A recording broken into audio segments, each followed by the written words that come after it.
जी हाँ दोस्तों, इस क्वेश्चन को बिल्कुल मैं आपको बहुत ही आसान तरीका से समझाऊंगा जो जीवन भर के लिए याद रहेगा। क्योंकि यहाँ पर देख सकते हैं मैंने एक ट्रिक लिख रखा है, ठीक है। बस आपको ट्रिक में क्या करना है दोस्तों, ये सारे पॉइंट्स जो आपको दिख रहा है ना, ये 10 पॉइंट जो आपको दिख रहा है, बस यही आपको याद करना है। उसके बाद ये जो क्वेश्चन है ना, आपके हाथ में होगा और हमेशा दिमाग में सेट हो जाएगा, आपका जीवन भर के लिए दिमाग में सेट हो जाएगा, ठीक है। तो देखो, क्वेश्चन चाहे हमारा आ जाए असहयोग आंदोलन में झारखंड की भूमिका का वर्णन करें या असहयोग आंदोलन में पलामू एवं रांची जिले की भूमिका का वर्णन करें, दोनों में से कोई भी क्वेश्चन दे दे दोस्तों, ये क्वेश्चन दे दे तब भी या तो ये दे दे तब भी, आपको आंसर ऐसा ही लिखना और एक भी नंबर आपका नहीं कटेगा, ठीक है। यहाँ पर देखिए दोस्तों, मैंने जो ट्रिक लिख रखा है ना, सबसे पहले हम परिचय लिखेंगे, चाहे असहयोग आंदोलन में झारखंड की भूमिका दे दे, चाहे असहयोग आंदोलन में पलामू और रांची जिले की भूमिका दे दे, कुछ भी क्वेश्चन दे, सबसे पहले हम परिचय लिखेंगे और परिचय में असहयोग आंदोलन के बारे में बताएंगे, ठीक है। पहले परिचय में असहयोग आंदोलन के बारे में बताएंगे थोड़ा सा, उसके बाद असहयोग आंदोलन में झारखंड की भूमिका लिखेंगे हेडिंग, ठीक है। और अगर मान लो पलामू और रांची जिले के बारे में देते तो यहाँ पर लिखेंगे असहयोग आंदोलन में पलामू और रांची जिले की भूमिका। या तो फिर अगर आप झारखंड की भी भूमिका लिख दोगे ना हेडिंग, तो थोड़ा सा भी कोई दिक्कत नहीं है। क्यों? क्योंकि इस पॉइंट में हमारा देख सकते हैं यहाँ पर पलामू जिले की भूमिका और रांची जिले की भी भूमिका आ चुका है।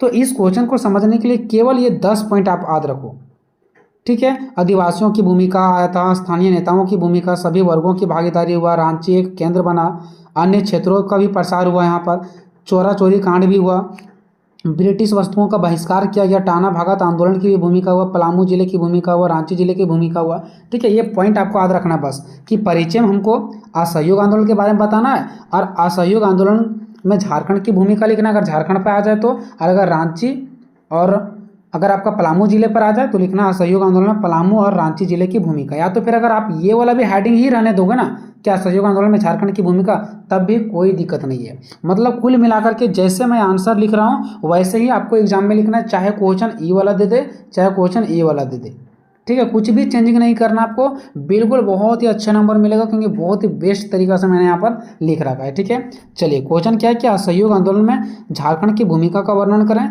या तो फिर असहयोग आंदोलन में जो पलामू एवं रांची जिले की भूमिका है इसका वर्णन करना है। क्योंकि जो झारखंड में असहयोग आंदोलन जब चल रहा था ना, तो सबसे ज़्यादा प्रभाव पलामू और रांची जिला का हुआ था, इसलिए यही दोनों क्षेत्र के बारे में हमारे एग्जाम में पूछा जाता है। सबसे पहले हम लोग परिचय देखेंगे दोस्तों, और जैसे कि मैंने आपको ट्रिक में ही बता रखा था कि परिचय में हम लोग सबसे ज़्यादा किसका, असहयोग आंदोलन के बारे में देखेंगे, कि जो परिचय है उसमें हम लोग असहयोग आंदोलन के बारे में चर्चा करेंगे, ठीक है। कि असहयोग आंदोलन क्या है, कब लागू हुआ, किसके द्वारा लागू हुआ, इसका छोटा सा परिचय देना है। तो असहयोग आंदोलन भारत के स्वतंत्रता संग्राम का एक महत्वपूर्ण आंदोलन है। स्वतंत्रता संग्राम मतलब जब हमारा देश आज़ाद हो रहे थे ना, तो उसके लिए असहयोग आंदोलन एक बहुत ही महत्वपूर्ण आंदोलन माना गया। 1920 में महात्मा गांधी ने शुरू किया था इस आंदोलन का, जिसका उद्देश्य था कि अंग्रेजों को किसी प्रकार से सहयोग नहीं करना है। असहयोग मतलब सहयोग नहीं करना अंग्रेजों को, अंग्रेजों का बात नहीं मानना है, अंग्रेजों का जो वस्तु है ना उसको नहीं खरीदना है, अपने से वस्तु बना के करके खरीदना है, उनकी बातों को नहीं मानना है ना। यह आंदोलन इतिहास में एक महत्वपूर्ण आंदोलन था जिन्होंने पहली बार ब्रिटिश सरकार को चुनौती दी। मतलब ये एक बहुत ही महत्वपूर्ण आंदोलन था जिन्होंने पहली बार ब्रिटिश के नींव को हिला दिया, यानी कि उसके जड़ को हिला करके रख दिया। चलिए अब आगे देखते हैं, ठीक है। क्या लिखा गया कि इस आंदोलन के अंतर्गत ब्रिटिश वस्तुओं, जो ब्रिटिश यानी अंग्रेजों के जो वस्तु थे, कपड़े थे, दुकान थे, उस सबको बहिष्कार किया गया। मतलब वो सारे से सामान नहीं खरीदते थे भारत के लोग, ठीक है। उसको बताया गया कि कोई भी व्यक्ति जो अंग्रेज के वस्तु है, चाहे वो वस्तु हो कोई, चाहे कपड़ा हो, चाहे कोई भी दुकान से वस्तु हो, कुछ भी चीज़ नहीं खरीदना है, सबको बहिष्कार करना है, यहाँ से बाहर भेज दो सबको, कोई भी चीज़ को हम लोग नहीं खरीदेंगे। भारत के वस्तु को अपनाया गया, यानी कि बाहर के जो वस्तु थे ना, ब्रिटिश के वस्तु, उसको वापस भेज दिया गया कि हम लोग इसको नहीं खरीदेंगे, इससे अंग्रेज को फायदा हो रहा है और हम भारत के वस्तु को अपनाएंगे। इस आंदोलन का मुख्य उद्देश्य था कि ब्रिटिश सरकार को कमज़ोर कर उससे देश को आज़ादी दिलाना था, ठीक है। यानी कि इसका मेन उद्देश्य क्या था, भारत के जो लोग थे वो असहयोग आंदोलन क्यों कर रहे थे, इसलिए कर रहे थे ताकि हम अंग्रेज को साथ नहीं देंगे, इससे वो कमज़ोर हो जाएंगे, और जब वो कमज़ोर हो जाएंगे तो जो हमारे देश को गुलाम बना करके रखे ना, वो हमारे देश को आज़ाद कर देंगे, वो चल जाएंगे तो हम आज़ाद हो जाएंगे। तो इसका मेन मकसद था कि अंग्रेज़ों को कमज़ोर करना, लेकिन इतना भी आसान नहीं था अंग्रेजों को कमज़ोर करना, है ना। अब देखो असहयोग आंदोलन में झारखंड की भूमिका, तो इस आंदोलन में यानी कि असहयोग आंदोलन में झारखंड की भूमिका निम्नलिखित रूप में देखने को मिलती है। पहला, आदिवासियों की भूमिका देखने को मिलती है असहयोग आंदोलन में। असहयोग आंदोलन में स्थानीय नेता की भूमिका देखने को मिलती है। और भी सारे वर्ग के लोग, छात्र हो गए हैं, नेता हो गए हैं, महिला हो गई, ठीक है, आदिवासी लोग हो गए हैं, और भी सारे अलग अलग वर्ग के लोग भी इस आंदोलन में भाग लिए हैं। रांची को एक केंद्र बनाया गया, रांची से बहुत ज़्यादा योगदान मिला असहयोग आंदोलन में, तो रांची को एक केंद्र माना गया, मुख्य बिंदु माना गया, इसको सबसे ज़्यादा मदद करने वाला माना गया रांची को। अन्य क्षेत्रों में प्रसार, और भी रांची, पलामू, ये सब के अलावा दूसरे क्षेत्र में भी इनका क्या हुआ, बहुत ज़्यादा भूमिका पड़ा असहयोग आंदोलन पर, और असहयोग आंदोलन का विकास हुआ। चोरी की घटना के बाद देखो, जो चोरी घटना है ना, उसके बाद भी झारखंड के लोग, जब महात्मा गांधी ने चोरी वाला जो घटना हुआ था ना, जब समाप्त हो गया था, उसके बाद भी झारखंड के लोगों ने असहयोग आंदोलन में अपना भूमिका निभाते रहे। ब्रिटिश वस्तुओं का बहिष्कार किया गया, टाना भगत जो आंदोलन है उसकी भी भूमिका रहा है इसमें, पलामू जिले की भूमिका रहा, रांची जिले की भूमिका रहा। देखते हैं अब ये सब चीज़ें है क्या। पहला, आदिवासियों की भूमिका।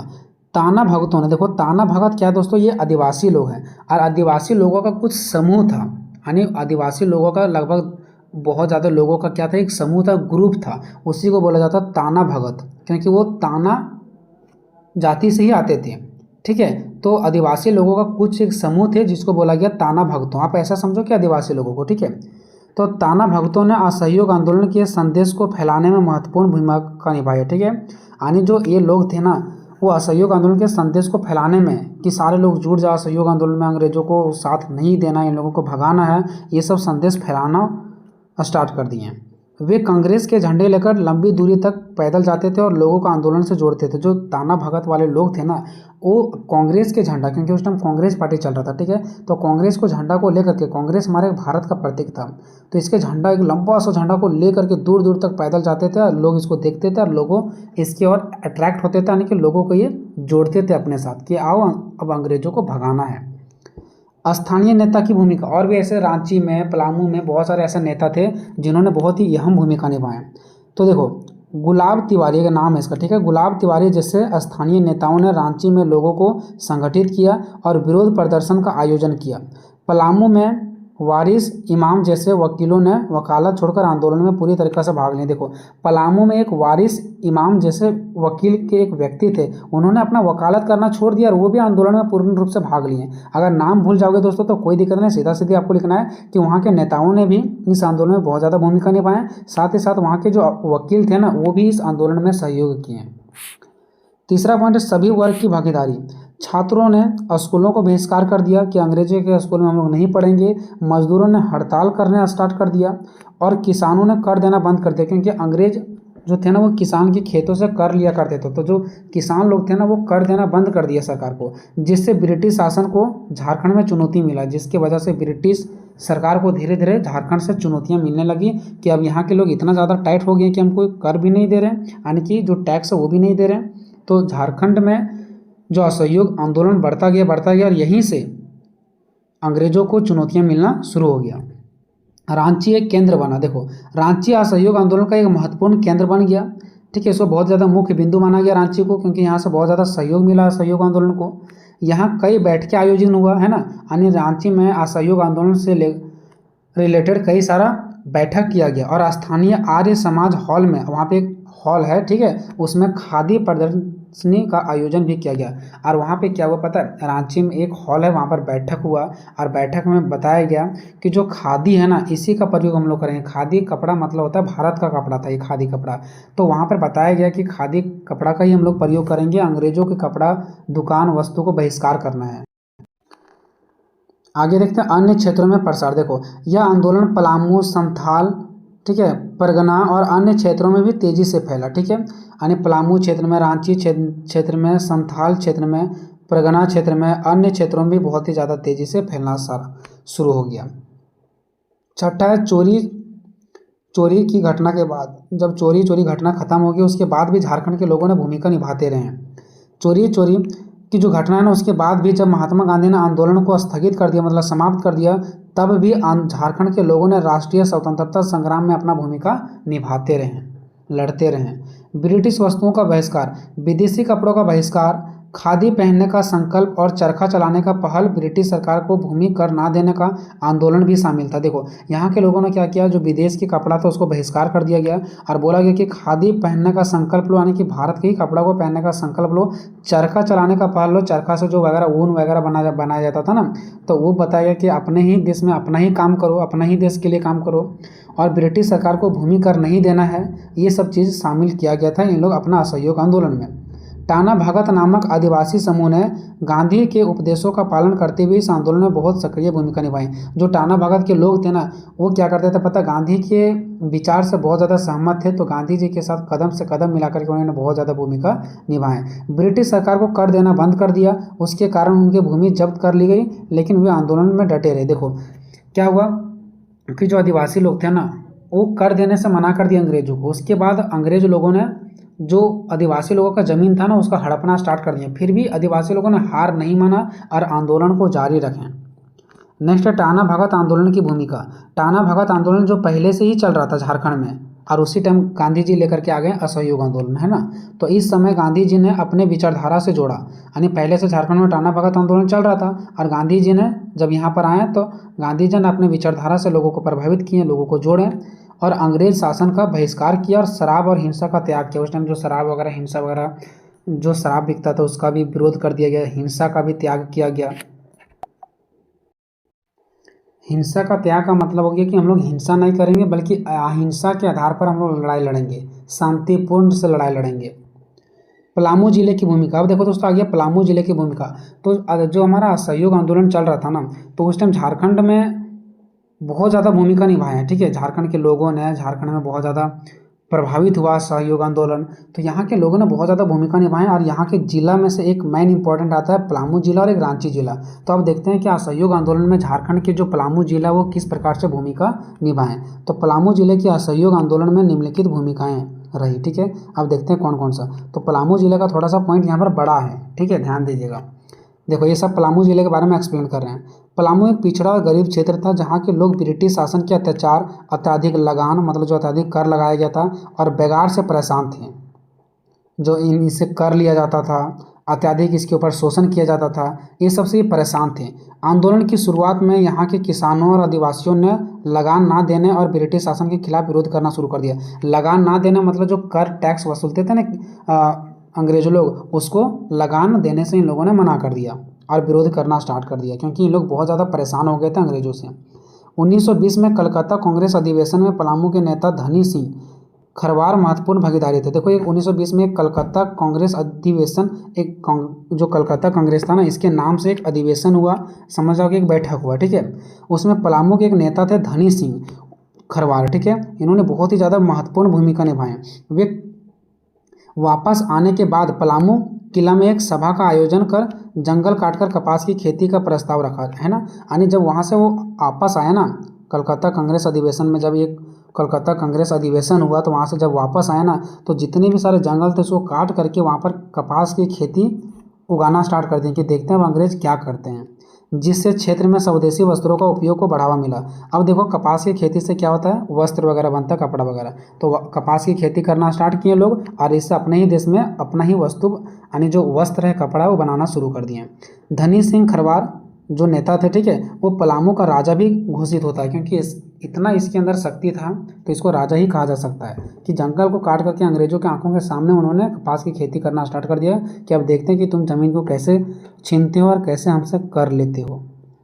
आगे देखो, आंदोलन के दौरान पलामू में कांग्रेस कार्यकर्ताओं ने, क्योंकि उस टाइम हमारे देश में जो था वो कांग्रेस पार्टी चल रही थी, तो कांग्रेस के अंतर्गत जितने भी सारे कार्यकर्ताओं, नेता लोग थे ना, उन्होंने जनता को संगठित किया, एक साथ मिलाने का प्रयास किया और विदेशी वस्तुओं का बहिष्कार किया और खादी का प्रयोग करना शुरू कर दिया।